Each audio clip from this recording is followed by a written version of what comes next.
정말 파란만장. 예, 제가 2007년에 처음에 이 설교를 했었고 2009년에 이 설교를 했었어요. 2009년 다음에 어떤 일이 벌어졌는지 아시는 분은 아실 텐데, 그래서 여러분들이 조심스럽게 이 메시지를 여러분들에게 전하고 싶어요. 하나님께서 우리를 광야로 부르시는 이유와 또 광야에서 우리가 어떻게 삶을 살면 좋을지, 그런 것들을 아마 여러분 다 아시는 것 같아요. 다 아실 텐데 같이 한번 리뷰해 보면서 나눠보고 싶습니다. 제 오늘 주제 설교 구절은 넘겨주세요. 한 장만 넘겨주십시오. 됐습니다. 오늘 주제 설교 구절은 호세아서 2장 14절에서 15절 말씀입니다. 호세아서 2장 14절에서 15절 말씀인데요, 우리 같이 한 목소리로 좀 읽어보도록 할 텐데, 여기 중간에 뭐 여러 가지 많이 가로가 있는데 가로는 다 빼고 우리가 본문만 한번 같이 한번 읽도록 하겠습니다. 읽겠습니다. 그러므로 이제 내가 그를 꿰어서 빈들로 데리고 가겠다. 거기에서 내가 그를 다정한 말로 달래주겠다. 그런 다음에 내가 거기에서 포도원을 그에게 되돌려 주고 아골 평원이 희망의 문이 되게 하면 그는 젊을 때처럼 이집트 땅에서 올라올 때처럼 거기에서 나를 기쁘게 대할 것이다. 아멘. 호세아 선지자는 북이스라엘이 가장 번성하던 시기에 설교를 하기 시작했어요. 그리고 북이스라엘이 패망할 때까지 호세아는 설교했던 선지자 중에 한 명입니다. 이 호세아가 잘 나가던 그 시대 사람들에게 갑자기 뜬금없이 나와가지고 하나님의 메시지를 전하는데 뭐라고 하냐면, 야, 하나님이 너희들을 광야로 나오라고 해, 너희를 빈들로 나오라고 해 라고 그들을 초대하는 초대장을 그들에게 선사합니다. 이 초대에 그들이 응했을까요? 당연히 응하지 않았겠죠. 뭐하러 거기 나가요? 안 하겠죠. 한 장만 더 넘겨주시면, 여러분 여기 사진 하나 갖고 왔는데, 위에는 유목민들의 삶을 보여주는 하나의 사진이고, 아래는 제가 이집트 왕자 2를 너무 좋아하는데, 요셉이 이제 이집트 땅으로 막 들어가는 장면이에요. 이 다음 장면 혹시 기억나세요, 여러분? 요셉의 입이 떡 벌어집니다. 우와, 엄청난 도시를 보면서 막 감탄하는 그런 장면이 그 다음에 나옵니다. 여러분은 유목민의 삶과 이런 도시 정착민의 삶을 택하라고 한다면 무엇을 택하시겠습니까? 네? 나 유목민 손 드십시오. 믿음대로 됩니다. 아무도 안 되죠, 그죠? 맞아요. 누구나 다 사람은 똑같습니다. 사람은 똑같아요. 누구나 다 안정되고 평안한 정착민의 삶을 원하죠. 근데 참 재밌는 것은요, 성경은 유목민의 삶을 이해하지 못하면 이해하기 어려운 것들이 참 많습니다. 여러분, 복음이란 말 들어보셨죠? 복음, 가스펠. 이 복음이란 말은 유목민들에게는 너무나 익숙한 말입니다. 왠지 아세요? 그 당시에 지금처럼 매체가 발달하지 않은 시대에 유목민들은 세상의 소식을 들을 수가 없어요. 그렇기 때문에 누군가 저 멀리서 사람이 다가오면요, 제일 먼저 총을 쏠까요? 총을 쏘지 않습니다. 두 팔을 벌려 환영합니다. 그리고 음식을 대접해요. 왜냐하면 그들은 세상의 소식을 전해주는 복음 전달자이기 때문이에요. 웰컴이란 말, 그들에게 굉장히 익숙한 말입니다. 근데 정착민은요, 누가 손님이 오면 숟가락이 하나 늘었네, 이거 참, 이 사람 우리 거를 뺏어가는 듯한 그런 사람들의 삶 느낌을 받게 됩니다. 그래서 유목민들의 그 드라마나 다큐멘터리에 보면요, 심지어 에스키모들은 자기 와이프까지 빌려줄 정도로 손님들을 극진하게 대접합니다.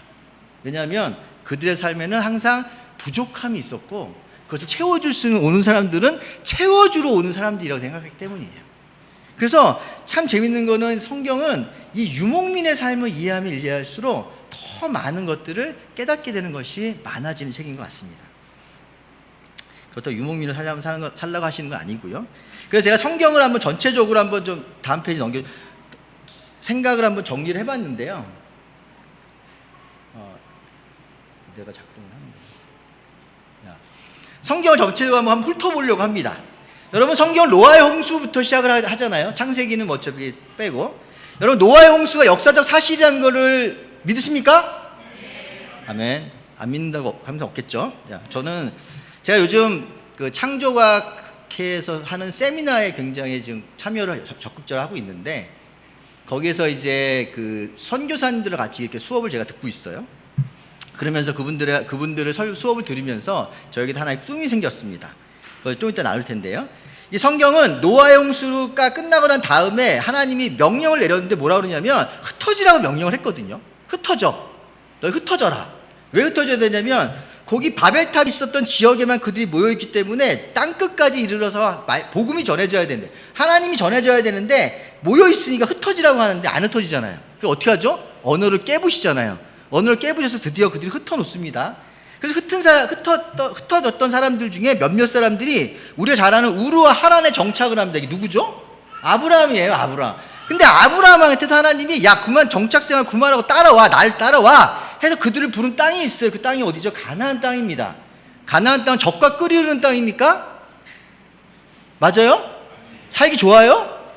여기 제가 이게 그림 하나 보여드렸는데요. 가나안 땅은 이 가운데 산악지대가 가나안 땅이고요. 진짜 평야는 이 강가 지중해 쪽에 모여 있고요. 넘어가 보면 다 광야예요. 광야, 사막지구예요. 그래서 산 꼭대기에서 그들을 살라고 하나님 그들을 뚝하니 불러놨어요.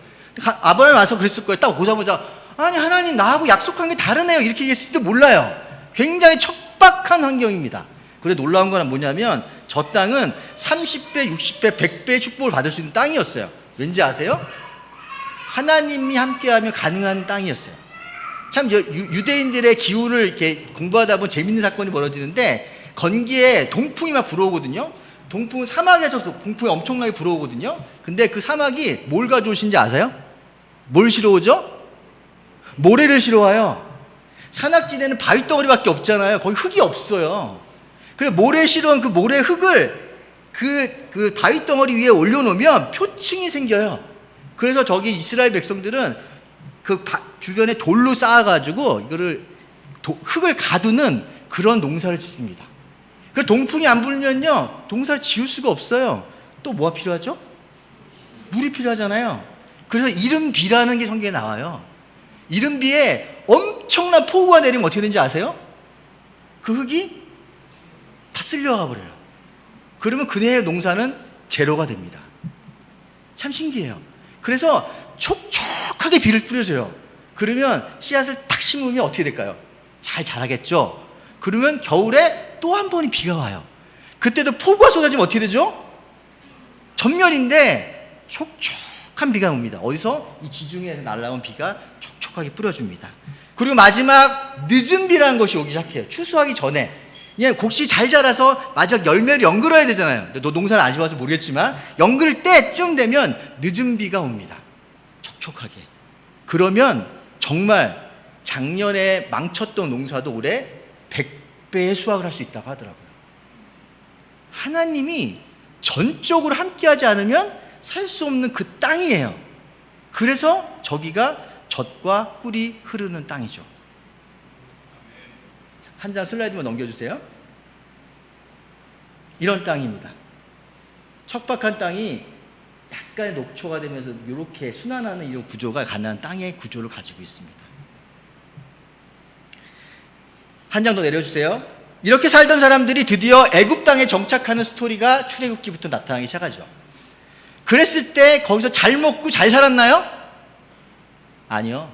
잘 먹고 잘 살았어요. 솔직히 몸은 힘들었어도요. 여러분 아시나요? 출애굽기 때 그들이 뭘 불평하죠? 왜 고기 먹었었는데 마늘과 양파 먹었었는데 이런 거 하잖아요. 물론 몸은 힘들었을지 모르지만 그 삶이 좋았어요. 어느 부분, 일정 부분에서만큼은. 근데 하나님이 그들을 광야로 다시 내모시면서 드디어 성막이라는 것을 만들기 시작합니다.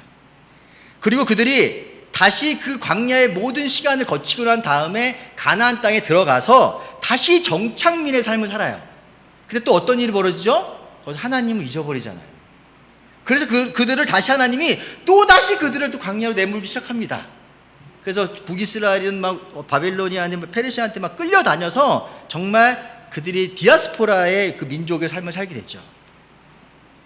그러다가 다시 국가가 회복되기도 하고 또다시 열강의 침략에 의해서 또다시 국가가 파괴되기도 하고 왔다리 갔다리의 삶을 삽니다. 왜냐하면 사람은 다 그런 것 같아요. 사람은 정착해서 평안한 삶을 살다 보면 항상 그것이 어디서 왔는지를 잊어버리게 되는 것 같습니다.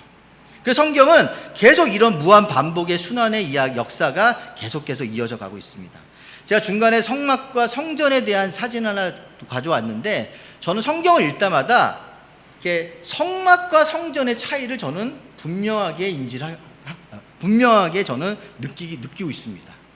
성막과 성전의 차이가 뭔지 아십니까, 여러분? 성막은 어떤 거죠? 성막은 하나님이 명령해서 세운 것이고요. 성전은 다윗이 세우고 싶어서 세운 것이었어요.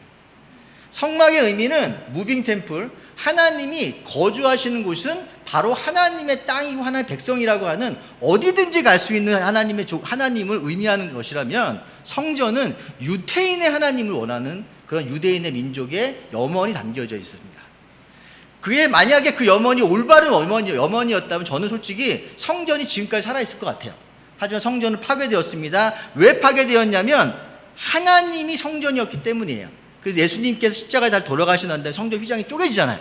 그래서 온 인류의 하나님으로 드디어 내려오시기 시작했습니다. 그래서 저는 성막을 좋아하지만 성전은 별로 안 좋아해요. 그래서 가끔씩 교회 설교할 때 교회를 성전을 비유하면 저는 사실 좀 기분 되게 안 좋아합니다. 그리고 가끔씩 뭐 대제사장 이런 얘기하면 별로 안 좋아해요.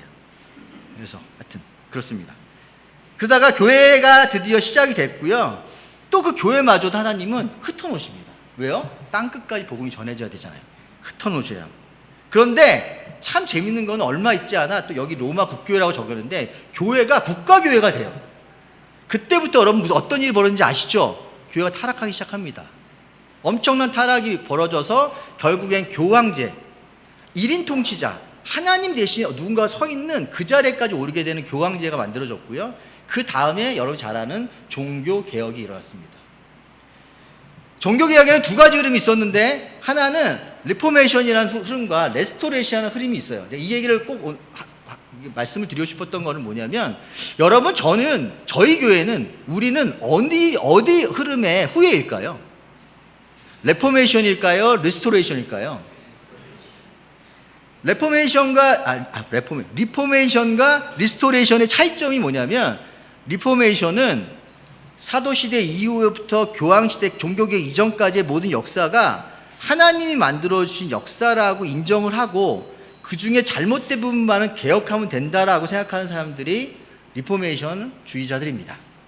레스토레이션 주의자들은 아니야, 그 역사는 흑역사야, 그리고 우리는 다시 처음으로 돌아가야 돼 라고 하는 그 운동을 벌인 사람들이 레스토레이션 무브먼트의 사람들이에요. 근데 우리는 어디죠? 레스토레이션 무브먼트의 사람입니다. 근데 어디가 주류죠? 어디가 주류일까요? 리포메이션인가요? 레스토레이션인가요? 왜 리포메이션이 주류일까요? 예? 왜? 편해서, 익숙하니까요. 맞아요. 왜 리포메이션이 주류를 이룰 수밖에 없었냐면 조금만 손대면 되거든요. 자기의 기득권을 버리지 않아도 되거든요. 자기의 생명을 버리지 않아도 돼요. 그래서 리포메이션이 사실은 이 기독교계의 주류를 이루고 있습니다. 레스토레이션은 마이너리티고요. 이 리스토레이션 사람들은 많은 박해를 받았습니다. 여러분 잘 아는 제세례파 얘기 들으셨죠? 제세례파들이 이렇게 물에 빠져서 사형을 당했어요. 그러니까 너희가 제세례를 주장하니? 그럼 내가 직접 세례 줄게 해서 물에 빠져 죽였거든요. 근데 누가 죽인지 아세요? 제세례파들을 죽인 사람들도 리포메이션을 주장했던 같은 기독교인이었습니다. 그 안에서 그런 많은 갈등들이 있었어요. 제가 요즘 우리 교회에 이런 어떤 변화의 물결들을 바라보면서 참 새로운 깨달음들을 좀 얻어가는 것 같아요. 하나님이 우리에게 다시 한번 레스토레이션 하라는 그런 메시지를 우리한테 주고 있다는 걸 내가 알게 되었습니다. 최근에 목사라는 타이틀 때문에 우리 요즘 교회 안에 여러 가지 많은 이야기들이 있잖아요. 설왕성례가 있지 않습니까? 얼마 전에 어느 형제의 글을 보고서 제가 그 글을 쓴 사람들을 역추적하다가 어떤 책을 하나 사 보게 됐었어요. 엉터리 기독교라는 책을 하나 사서 봤는데, 그 책을 제가 읽으면서 제가 딱 그런 생각이 들었습니다. 어느 순간인가 우리가 종교개혁 시대에 버리지 않았던 것들이 고착화돼서 지금이 형상화된 이 기독교의 모습이 있었다는 것을 깨닫게 되면서 우리 교회가 이 변화의 목소리를 낼 수 있다는 것이 얼마나 큰 하나님의 축복이었는지를 제가 알게 되었습니다. 때론 여러분이 지금 어떤 지난 주중 예배 때 자매님께서 이렇게 교회의 마지막을 얘기하면서 목사도 없고 건물도 없다고 약간 울먹이셨던 자매가 있으셨어요. 그 얘기를 딱 들으면서 진짜 그런 생각을 해봤습니다. 과연 목사와 건물이 이 교회를 대변하는 것인가? 저는 아까 박재영 형제의 눈물이 이 교회를 대변하는 것이라고 생각합니다. 하나님은 그것으로 우리를 부르시고 싶어 하시는 것 같아요. 그러다 보니까 하나님은 그들의 백성들을 항상 광야로 인도하시는 것 같아요. 광야. 여러분 집에 가서 엄청나게 물건 많이 쌓여있죠, 여러분들. 저도 집에 갈 때마다 이렇게 엄청난 물건이 쌓여있거든요. 근데 그 중에 필요 있는 물건과 필요 없는 물건을 구별하는 법 아세요? 제일 쉬운 방법. 이사 한번 가면 돼요. 이사 가는데 날 따라오면 그거 필요한 물건이고 다 버리고 가면 필요 없는 거. 어쩌면 오늘 여기 교회 와서 형제자매들이 여기에 있는 물건들에 대해서 고민을 많이 하더라고요. 한번 생각해 봤습니다. 정말 하나님의 교회를 세우는데 정말 필요한 것이 무엇일까? 어쩌면 옮긴 곳까지 나를 죽어라고 따라온 게 있다면 그거는 우리가 꼭 필요한 겁니다. 근데 따라오지 않은 게 있으면 그거는 필요 없는 겁니다. 언제든지 바꿔도 되는 거라고 생각하고 싶습니다. 한 장만 좀 넘겨주십시오. 그래서 호세아가 그런 사람들, 우리들에게 이렇게 메시지를 전해줬어요. 빈들로 나아오라고. 근데 참 이 표현이 너무 재밌었어요. 뭐냐면 하나님이 뭐라고 하냐면 그들을 꿰어서 나오라고 하라고. 왜 꿰어야 되죠? 안 나오니까. 안 나오니까. 그리고 다정한 말로 달래래요. 왜? 안 나오니까. 다 한 페이지만 더 넘겨주세요. 심지어 공약까지 합니다. 야, 포도원도 되살려줄게. 제발 그곳으로 나아오라고 얘기하시는데 왜 하나님은 우리를 그곳으로 나오라고 할까요? 여기서 그 호세아가 말한 것 중에 마지막 구절에 이렇게 얘기합니다. 그는 젊을 때 이집트 땅에서 올라올 때처럼 거기에서 나를 기쁘게 대할 거다. 그러니까 하나님과 이스라엘 백성들 사이에 가장 큰 추억이 있었어요. 그 추억의 순간이 언제냐면 바로 출애굽한 이후의 그 광야의 생활이었던 겁니다. 왜냐하면 그곳은 하나님만이 주인인 곳이었어요.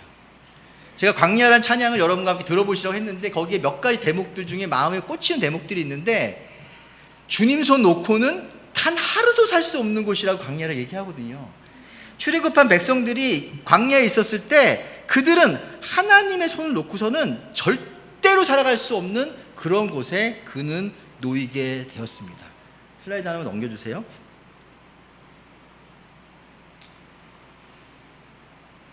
뒤에 사진 보시면 알겠지만 이스라엘 광야는 절대적으로 사람이 살아갈 수 없어요.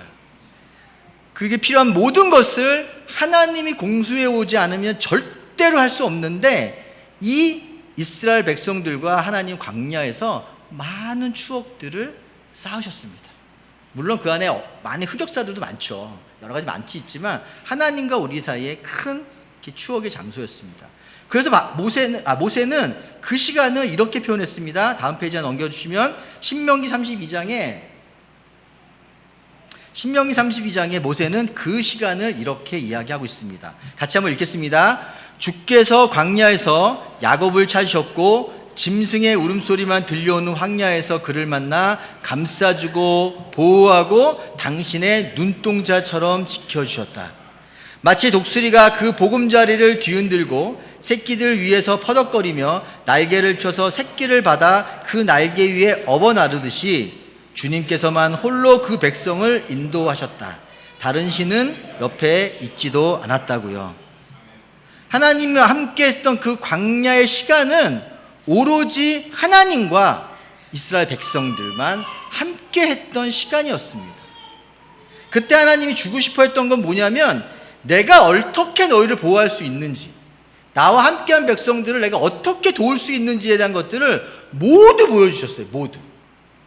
그리고 하나님께 말씀하시는 게 다른 신은 절대 존재하지 않는다고, 나밖에 없다라고 그들에게 알려주었습니다. 그래서 이스라엘 백성들이 다시금 광야에 나와서 그때의 그 추억, 그때의 그 기억을 너희가 회복했으면 좋겠다라고 이스라엘 백성들에게 이야기했던 거예요.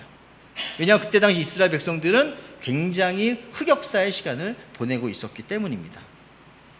그렇게 한다면 하나님께서 이렇게 말씀하십니다. 한 페이지 더 내려주시면, 좀 한 구절 더 내려가면 이렇게 얘기합니다. 그때 내가 이스라엘을 이 땅에 심어서 나의 백성으로 키우고 로루하마를 사랑하여 루하마가 되게 할 것이고, 로암미에게 이제 너는 압니다 하고 내가 말하면 그가 나에게 주님은 나의 하나님이시다라고 대답할 거다라고 호세아는 예언했습니다. 여기 로루하마와 로암미란 얘기 아마 들어보신 분이 있을 거예요. 주일학교에서. 뭐냐면 호세아가 하나님의 마음을 전하기 위해서 퍼포먼스를 해야 합니다. 하나님 명령을 받고서 창녀를 데려다가 결혼을 해요. 그 자녀 둘을 낳습니다. 둘의 이름이 첫째가 로루하마고 둘째가 로암미예요. 무슨 뜻이냐면 로란 말은 노우란 뜻이거든요. 로루하마는 불쌍히 여기다는 뜻인데 로가 붙었으니까 너는 불쌍한 애가 아니야. 암미는 백성이라는 뜻이거든요. 로가 붙어서 넌 내 백성이 아니야. 자기 자녀 이름을 그렇게 지은 거예요. 하나님 잔인하죠. 그렇게 지으라고 할 때도 다 그렇게 지었거든요. 근데 왜냐하면 이스라엘 백성이 그런 상태였다는 거예요. 근데 너희가 나와 함께하면 다시 너희를 어떻게 하겠다? 루하마가 되게 하겠다. 너를 불쌍히 여길 거고 너가 암미가 되게 하겠다. 그게 하나님이 전해주고 싶었던 메시지인 것입니다.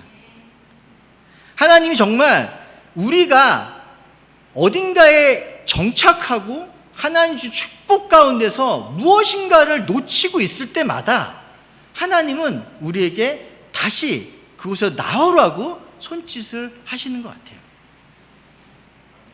그런데 이스라엘 백성의 첫 번째 손짓, 출애굽 사건은 어쩌면 이스라엘 백성들에게는 쉬운 일이었을지도 몰라요. 왜냐하면 고통 가운데 있던 사람들을 구출해 줬잖아요. 근데 그들이 가나안 땅에 가서 잘 살고 있는데 지금은 두 번째 콜링입니다. 근데 첫 번째와 두 번째는 좀 차이가 다를 것 같아요. 느낌이 다를 것 같아요. 어쩌면 여기 계신 분에게도 하나님이 두 번째 콜링을 하고 있다는 생각이 좀 들었습니다.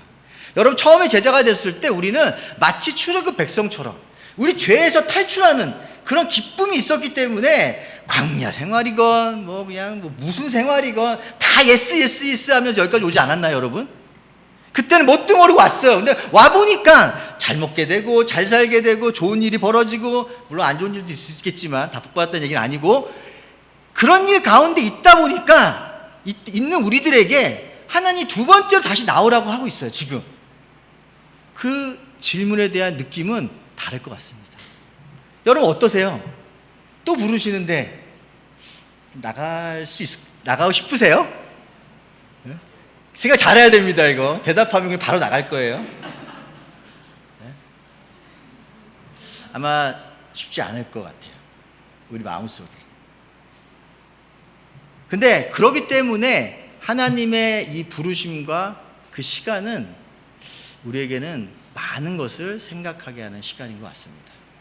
저는 바라기는 여러분에게 있어서 광야로 간다는 것은 어떤 의미인지는 각자 사람의 삶에 따라 다를 테니까 한번 생각해 보시면서 하나님의 이 부르심에 깊이 한번 묵상해 보는 여러분이 되셨으면 좋겠어요. 그리고 저는 기꺼이 하나님의 콜링에 여러분들이 함께 했으면 좋겠어요. 왜냐하면 한 구절 하나만 더 내려주시면, 제가 성경 구절에서 좋아하는 여러 구절들 중에 참 부러워하는 구절 중에 하나가 이 민수기 18장 20절에 나오는 이 대목입니다. 이것은 레위지파한테 얘기를 하는 대목이에요.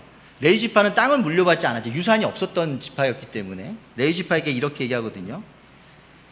너는 그들의 땅에서는 아무런 유산도 없다. 그들과 더불어 함께 나눌 몫이 너에게는 없다. 이스라엘 자손 가운데 내가 받을 목, 내가 차지할 유산은 바로 나다. 너무 놀랍지 않나요? 가만히 생각해 보면 정말 한국은행이 내 거라는 얘기랑 같지 않나요? 하나님이 보기에 그런 근데 이렇게 생각하는 사람 많지 않을 거예요. 하나님을 얻기 위해 모든 것을 버릴 수 있을까? 우리 서로에게 한번 질문해보고 싶은, 나에게도 질문해보고 싶은 생각인 것 같아요. 그런데 하나님만이 나에게 유일한 유산이 될 수 있는 그곳이 바로 광야의 삶인 것 같아요. 여러분들이 그것을 얻을 수만 있다면 저는 하나님과 함께 동행하는 것이 무엇인지를 알게 될 것 같아요. 하나님이 여러분 삶의 유일한 상급이다. 하나님만이 나에게 유일한 유산이다. 이런 고백을 여러분들이 할 수만 있다면 아마 하나님과 평생 동행하는 그런 즐거움을 느껴볼 수 있지 않을까 생각을 하게 됩니다. 이렇게 하나님이 광야로 우리가 불었을 때 하나 더 넘겨주세요. 넘겨주세요. 네. 그때 광야에서 함께하면 이렇게 된다는 거예요.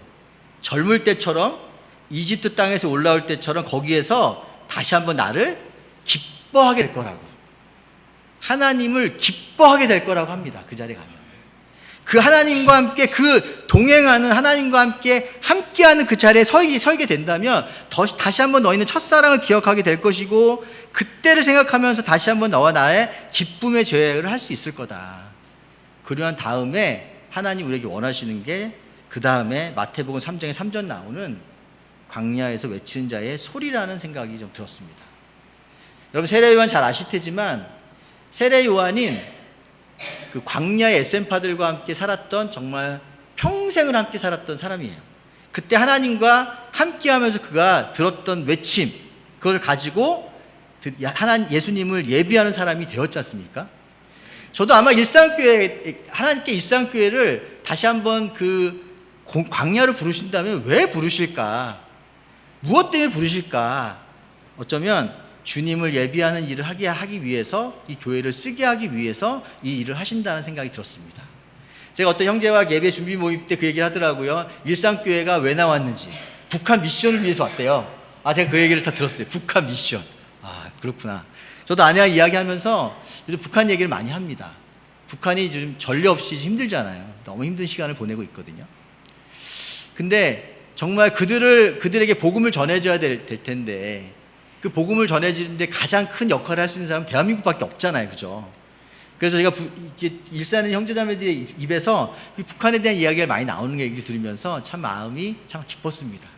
어쩌면 하나님께서 그 일을 준비하기 위해서 지금 일상교회를 사용하고 있는 것이 아닐까 라는 생각을 하게 되었어요. 아마 어쩌면 우리가 이곳에 머물러 있는 것이 중요한 것이 아니라 다시 한번 하나님과 동행하는 삶을 통해서 하나님을 회복하고, 그리고 난 다음에 정말 복음을 전해줘야 될 그 어떤 곳이든지 달려나가서 외치는 자의 소리가 되게 하기 위해서 이 교회를 다시 한번 하나님께서 쓰기 위해서 부르시는 것이 아닌가 라는 생각을 가져보게 되었어요. 그 찬양의 한 소절이 이렇게 나옵니다.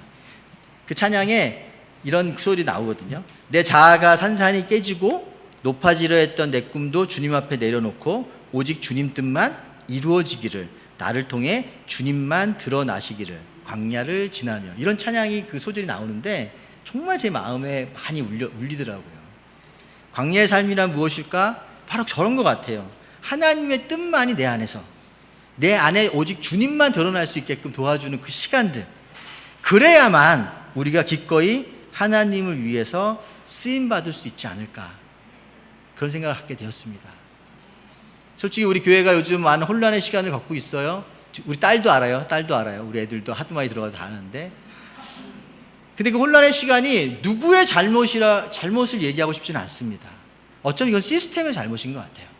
아까 레포메이션과 레스토레이션 얘기했지만 과거 교회의 역사 동안에 해결되지 않은, 해결했어야만 하지만 해결하지 못한 것들이 아직도 묻어 있었기 때문에 그것을 지금 우리가 해결하고 있는지도 모르겠어요. 그렇기 때문에 어쩌면 우리가 그런 고난과 고초의 시간을 겪고 있는지도 모르겠습니다. 여러분, 이 시간 여러분 힘들고 어려울 수 있어요.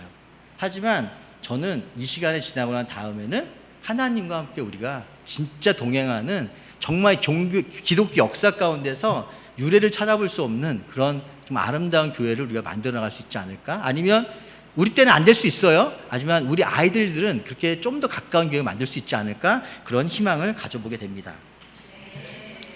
제가 한 포인트가 더 있는데 그 다음 포인트는 금방 넘어갈 수 있으니까요. 그래서 이 광야 생활을 할 때 중요한 것이 하나 있습니다. 그것은 하나됨이라 생각을 해요. 이것은 좀 더 깊이 얘기할 수 있겠지만 다음 성경 구절 한 구절 열어보면 출애굽기 35장 29절에 이런 얘기가 나옵니다. 성막을 지을 때 백성들이 어떻게 했는지, 여기에 사람들이 금귀거리 다 내놓고 이런, 목사님 설교 때 주로 이런 설교 많이 합니다. 헌금하라고. 이게 포커스가 아니에요. 여러분 이거 여기 포커스 하지 마세요. 그게 아니라 여기 참 재밌는 구절들이 있어요. 여기 보면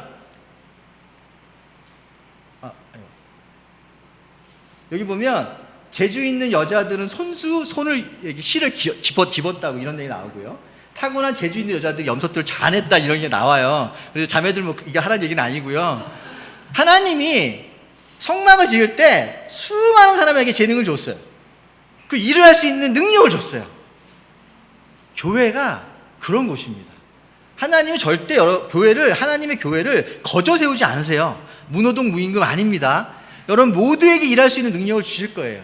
제가 그래서 다음번에 설교할 내용은 은사와 관련된 설교를 여러분과 함께 나누고 싶은데요. 그러니까 하나님이 여러분에게 할 수 있는 능력을 주셨어요. 그런데 그 능력을 사용하지 않으면 그 자리는 빵꾸가 날 겁니다.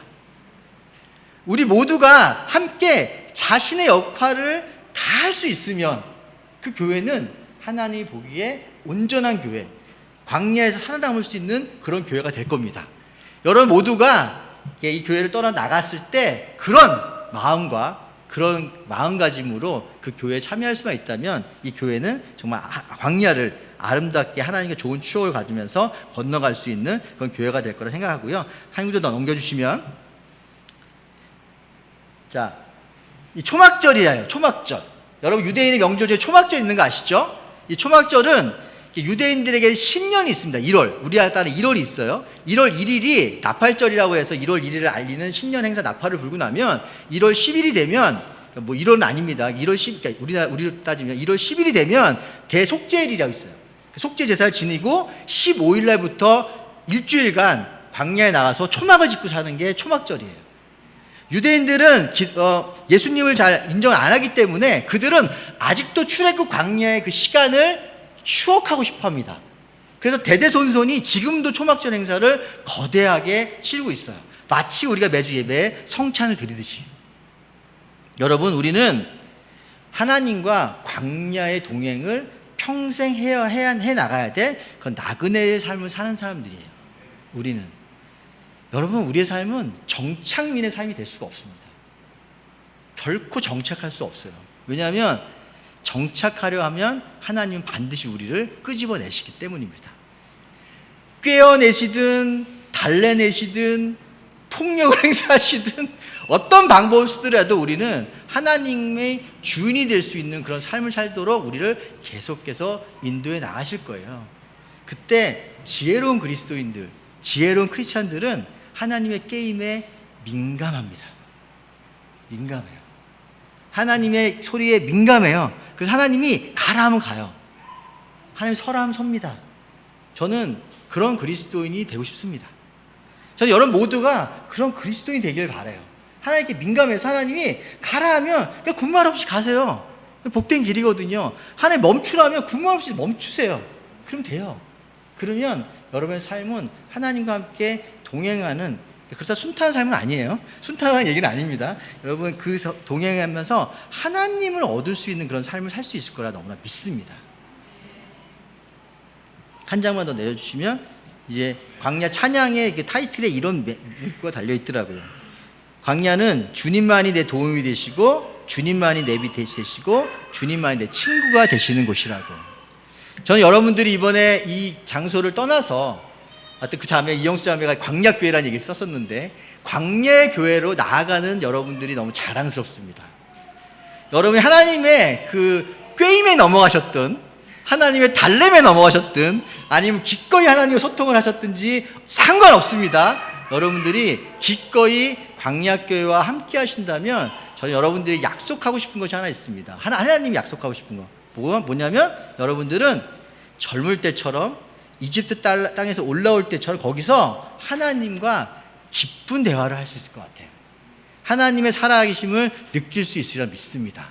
저는 여러분 모두가 기꺼이 그런 광야교회와 함께하기를 바라면서, 어쩌면 이게 이 교회 이 건물의 마지막 설교라고 하니까 좀 그렇긴 하지만, 여러분 이 설교가 이 광야라는 이 메시지가 여러분에게 큰 용기와 격려와 희망의 메시지가 될 수 있기를 바라요.